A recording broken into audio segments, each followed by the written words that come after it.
Hello everyone, my name is Nidhi Sharma. I welcome you all to the judiciary by PW YouTube channel. आज हम law semester question answer series में lecture 4 करने वाले हैं environmental law का।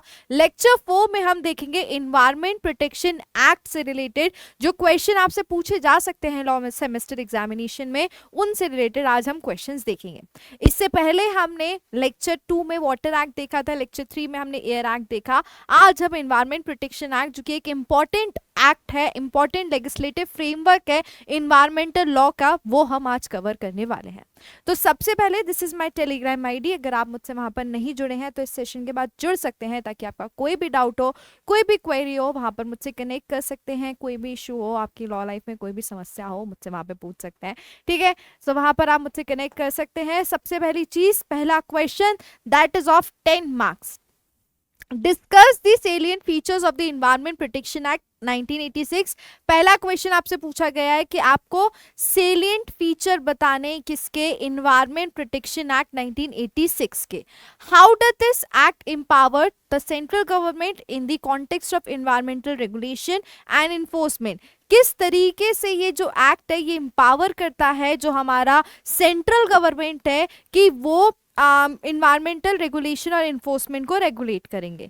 तीसरा जो क्वेश्चन पूछा है इसमें, illustrate your answer with relevant provision. आपको सेक्शंस के साथ ये आंसर बताना है एनवायरमेंट प्रोटेक्शन एक्ट का। 10 मार्क्स का ये क्वेश्चन है। तो सबसे पहले मैं यहाँ एनवायरमेंट प्रोटेक्शन एक्ट के बारे में बताऊंगी। The environment protection act 1986 was enacted in the wake of the Bhopal gas tragedy to provide a comprehensive framework for environmental protection and to fulfil India's commitment under the Stockholm conference of 1972। Environment protection act, वैसे मैंने आपको बताया था कि air act क्यों आया था, क्योंकि स्टॉकहोम कॉन्फ्रेंस जो कि एक इंपॉर्टेंट पार्ट है एनवायरमेंटल लॉ का, स्टॉकहोम कॉन्फ्रेंस के बाद ऐसा लगा कि भैया 1981 में कि बहुत जरूरत है कि एयर पॉल्यूशन को कंट्रोल करने के लिए, एयर पॉल्यूशन पे काम करने के लिए एयर एक्ट को लेकर आना है। वैसे जब एक जो भोपाल गैस ट्रेजेडी हुई थी जिसमें लीक हुई थी गैस, तो वहां पे उस इंसिडेंट के बाद ये लगा कि ये बहुत जरूरी है कि हम एक एनवायरमेंट प्रोटेक्शन एक्ट को लेकर आए, एक रेगुलेशन लेकर आए जो कि पूरी जो ये जो लीकेज है और जो ऐसे इंसिडेंट होते हैं उनका पूरा फ्रेमवर्क, पूरी किस तरीके से उनको प्रिवेंट करना है, वो सारी चीजों के थ्रू हम एक लेजिस्लेशन लेके आए, और वो लेजिस्लेशन लेकर आए गए एनवायरमेंट एक्ट 1986। ठीक है, ये सर्व करता है, it serve as an umbrella legislation empowering the central government to take necessary measures to protect and improve the environment.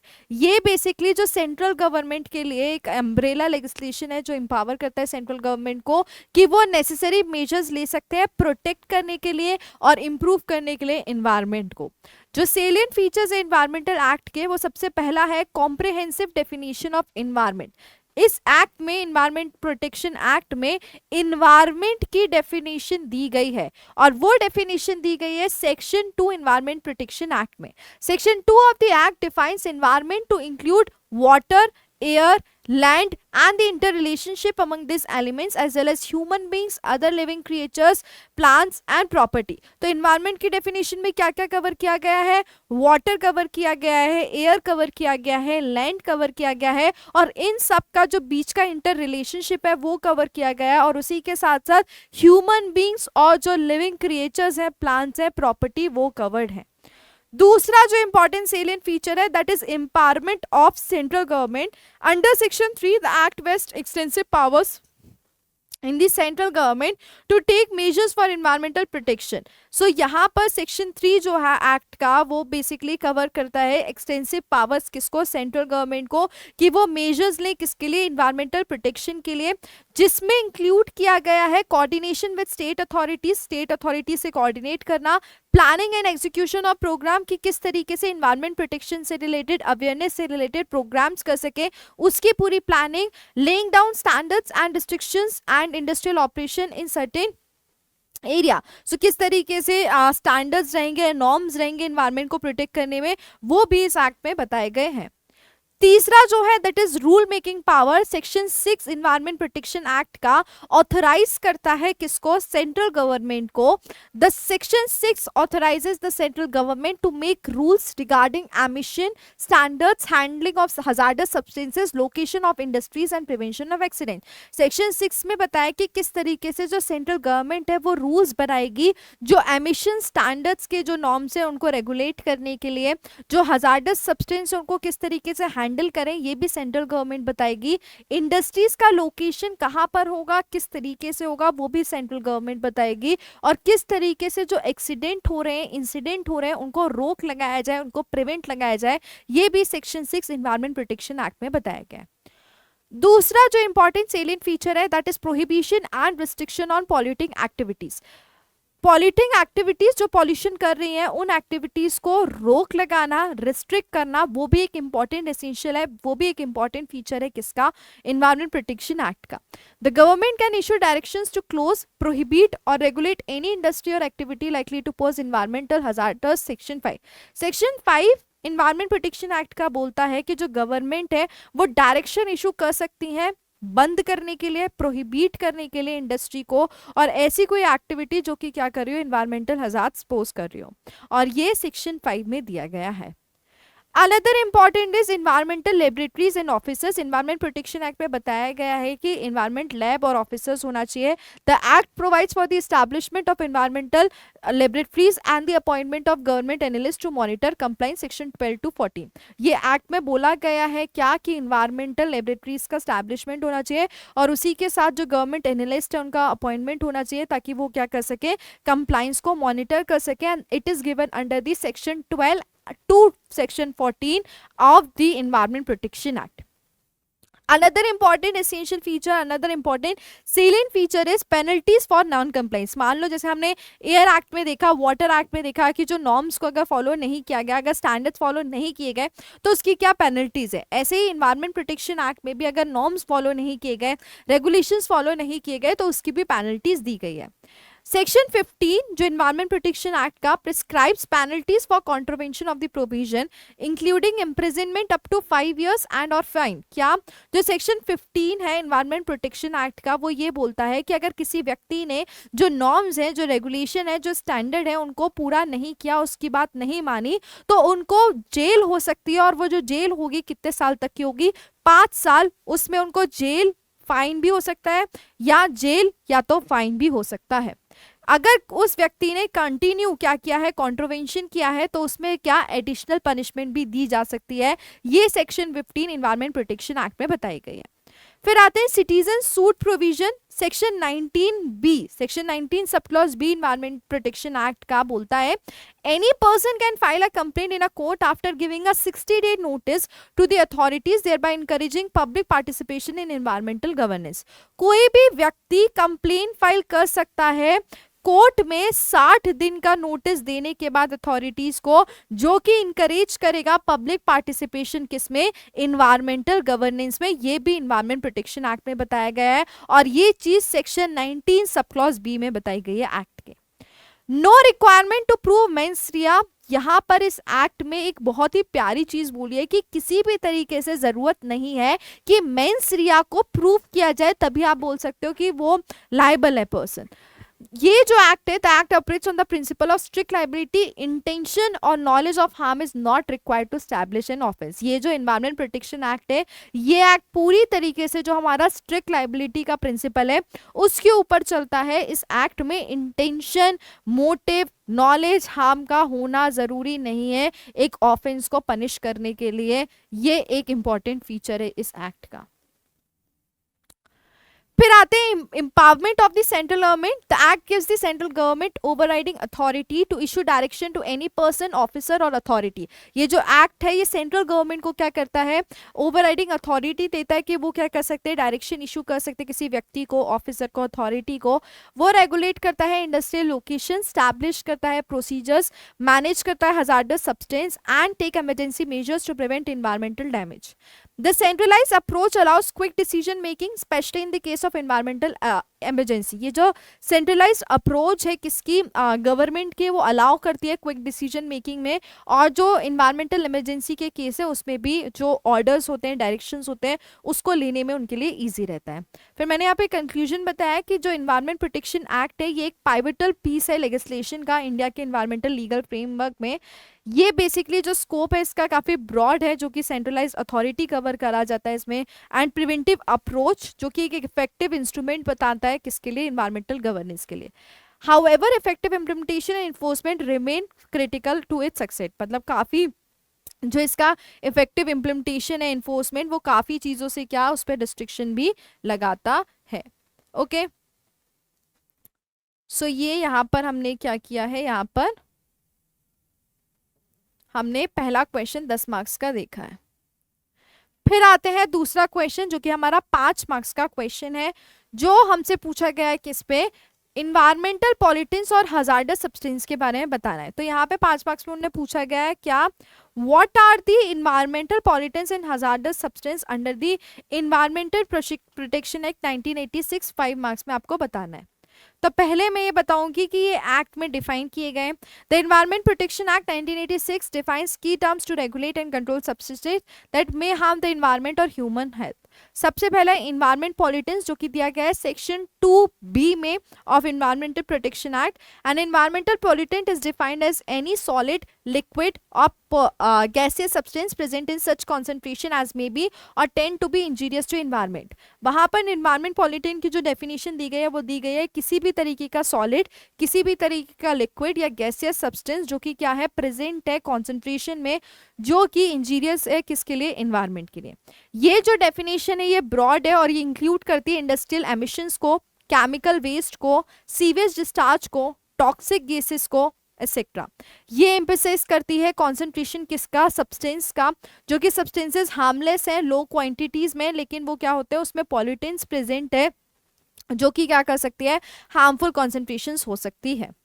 फिर आते हैं दूसरा हजार्डस सब्सटेंस जो कि दिया गया है सेक्शन 2E में एनवायरमेंट प्रोटेक्शन एक्ट के।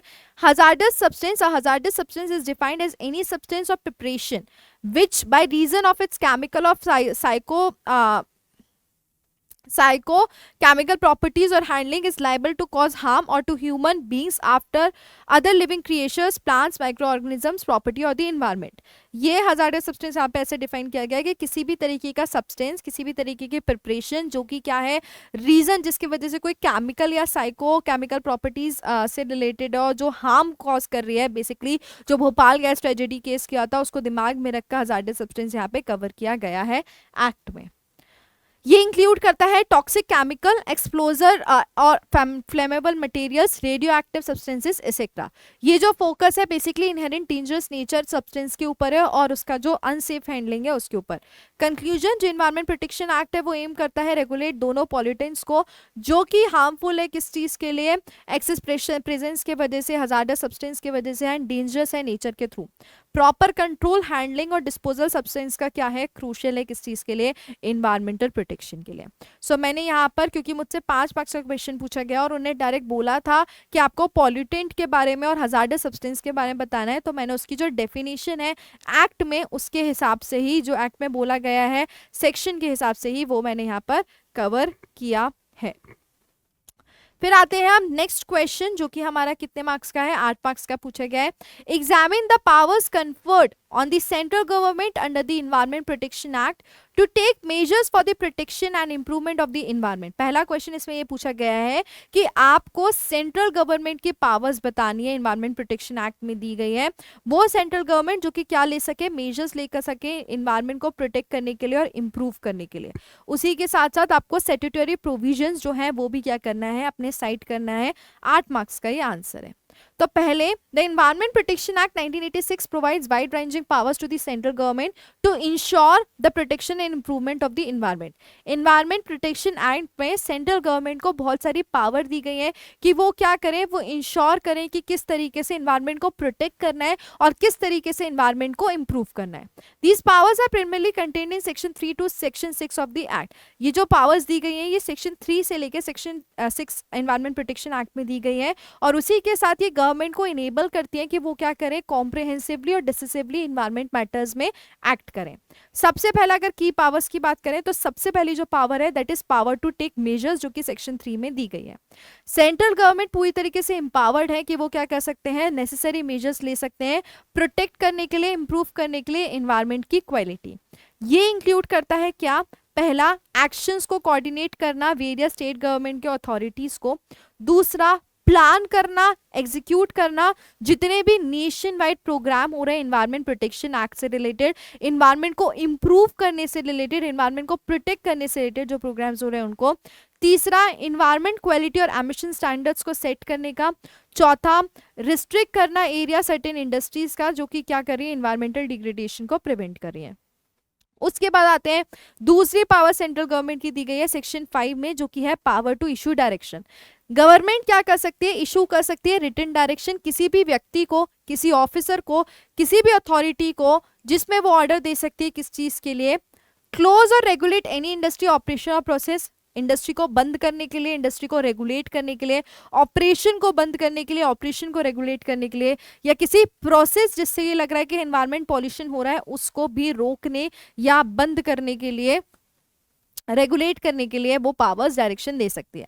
स्टॉप और regulate the supply of electricity और water to such activities, electricity और वाटर को स्टॉप करने का सप्लाई उस एक्टिविटीज से रिलेटेड, ये जो डायरेक्शन है ये क्या है, बाइंडिंग है और इन्फोर्सिएबल है, मतलब ये मानना पड़ेगा। फिर आते हैं तीसरा, रूल मेकिंग पावर, जो कि दी गई है सेक्शन 6 में। जो सेंट्रल गवर्नमेंट है वो क्या कर सकते हैं, रूल बना सकते हैं किसके लिए, एयर के स्टैंडर्ड्स के लिए, वाटर के लिए, सॉइल क्वालिटी के लिए। प्रोसीजर और सेफगार्ड कर सकती है हजार्डस सब्सटेंस को हैंडल करने के लिए। प्रोहिबिट कर सकती है, रेगुलेट कर सकती है इंडस्ट्रियल लोकेशन और एक्टिविटीज को। प्रिवेंट कर सकती है एक्सीडेंट और उसी के साथ एनवायरमेंटल इमरजेंसीज को मैनेज कर सकती है। Power to appoint officers and establish laboratory section 4 और 10 और 12 में दिए। ये जो एक्ट है एनवायरमेंट प्रोटेक्शन एक्ट, ये अलाउ करता है गवर्नमेंट को कि वो अपॉइंट करें ऑफिसर्स किस चीज के लिए, इन्फोर्स करने के लिए और सेट करने के लिए जितनी भी इन्वायरमेंटल लेबोरेटरीज की जरूरत है, जो कि क्या करेंगी, जो कि टेस्ट करेंगे, एनालिसिस करेंगे, मतलब जो एमिशंस हैं, जो स्टैंडर्ड है, पूरा जो डेटा है जो उनको मिलेगा मटेरियल की, ये पॉल्यूटेंट किस लेवल पे है, उन सब के लिए जो लैब सेट की जाएगी वो भी यहाँ पर पावर किसके पास दी गई है, सेंट्रल गवर्नमेंट के पास दी गई है। फिर मैंने यहाँ पे कंक्लूजन बताया कि the environment protection act 1986 centralise environment regulatory power in the hands of the central government, enabling it to act swiftly and uniformly across the country. Environment protection act ने सेंट्रल गवर्नमेंट को ये power देके रखी है कि वो क्या करें, इस एक्ट को स्विफ्टली और यूनिफॉर्मली पूरी कंट्री में क्या करें, इंप्लीमेंट करें। This centralise authority is essential for addressing complex and large scale environmental challenges effective. और ये जो सेंट्रलाइज अथॉरिटी है ये क्या है, ये एसेंशियल है कि वो जो कॉम्प्लेक्स और जो लार्ज के एनवायरमेंटल चैलेंजेस हैं उनको क्या कर सके, एड्रेस कर सके। फिर आते हैं नेक्स्ट क्वेश्चन जो कि 10 मार्क्स का मैंने यहाँ पर दिया है। क्या, critically examine the mechanism provided under the environment protection act. जो मैकेनिज्म दिए गए हैं एनवायरमेंट प्रोटेक्शन एक्ट में वो आपको एग्जामिन करना है, किस चीज से रिलेटेड, कंट्रोल और प्रिवेंशन एनवायरमेंट प्रोटेक्शन से रिलेटेड, किस तरीके से ये जो मैकेनिज्म है ये एड्रेस कर रहे हैं पॉल्यूशन रिलेटेड इश्यूज को इंडिया में। तो पहले the environment protection act was enacted as a comprehensive legislation, ताकि वो क्या कर सके, एड्रेस कर सके जितने भी इन्वायरमेंट पॉल्यूशन से रिलेटेड इंडिया में कंसर्न्स आ रहे हैं उनको एड्रेस करने के लिए एनवायरमेंट प्रोटेक्शन एक्ट पिक्चर में आया है। ये प्रोवाइड करता है सेंट्रल गवर्नमेंट को, सेंट्रल गवर्नमेंट के पास एक्सटेंसिव पावर देते हुए कि वो क्या कर सकते हैं, इंप्लीमेंट कर सकते हैं प्रिवेंटिव कंट्रोल मेजर्स जो कि पूरे वेरियस फॉर्म्स पॉल्यूशन में हो सकते हैं, that is air pollution, water pollution and land pollution. Mechanism की बात करें तो सबसे पहला है इन्वायरमेंटल स्टैंडर्ड सेट करना, जो कि सेक्शन 3 और 6 में दिया गया है। सेंट्रल गवर्नमेंट के पास पावर है कि वो प्रिस्क्राइब कर सकते हैं कि किस तरीके का स्टैंडर्ड रहेगा एमिशन के लिए, किस तरीके से इन्वायरमेंट पॉल्यूशन को डिस्चार्ज किया जाएगा इंडस्ट्रीज और ऑपरेशन से, उसी के साथ साथ किस तरीके से एयर, वाटर और सॉइल क्वालिटी स्टैंडर्ड्स को एम्बिट किया जाएगा, प्रोसीजर्स और सेफगार्ड्स हैंडलिंग हजार्डस सब्सटेंस की, ये भी उनके पास पावर है। दूसरी जो पावर मैकेनिज्म में दी गई है दैट इज सेक्शन 5 की, किस तरीके से क्लोजर होगा, उसका रेगुलेशन होगा वो। प्रोहिबिशन और रेगुलेशन इंडस्ट्रियल ऑपरेशन का कैसे होगा कि जो गवर्नमेंट है वो क्या कर सकती है, रिस्ट्रिक्ट कर सकती है, प्रोहिबिट कर सकती है उसी के साथ कोई भी अगर सर्टेन एरियाज में ऐसा लग रहा है कि ये जो है ये वॉयलेशन कर रहे हैं नॉर्म्स का, वो कर सकती है।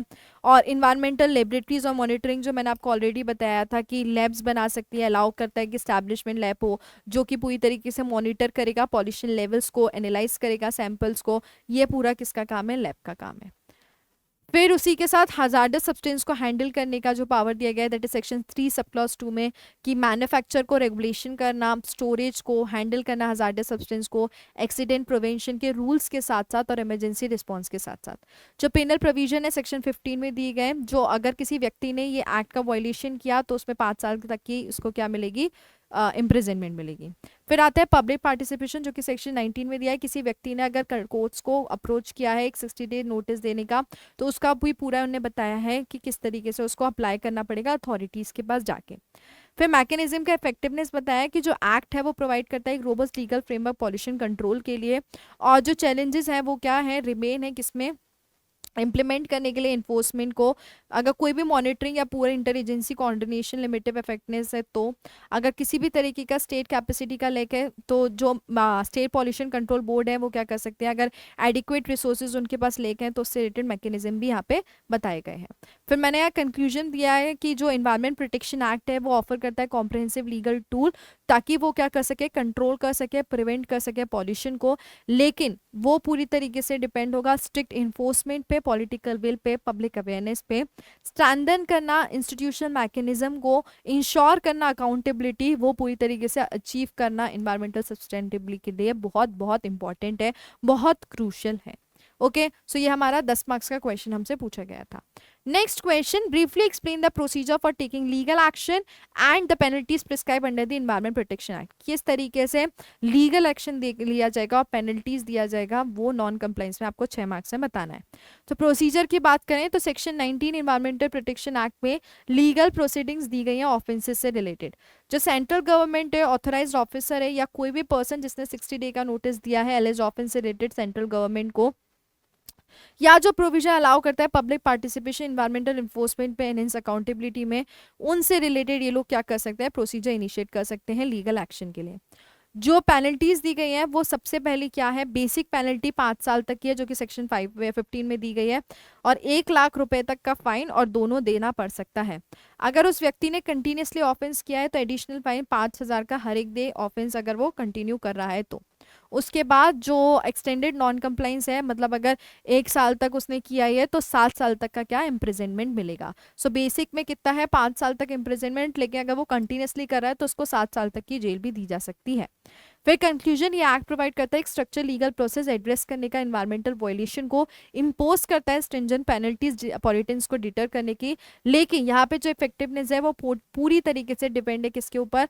कि किस तरीके से इन्फोर्समेंट और एडमिनिस्ट्रेटिव एफिशिएंसी डिपेंड करेगी। ठीक है, सो ये हमारा कितने मार्क्स का था? 6 मार्क्स का क्वेश्चन था।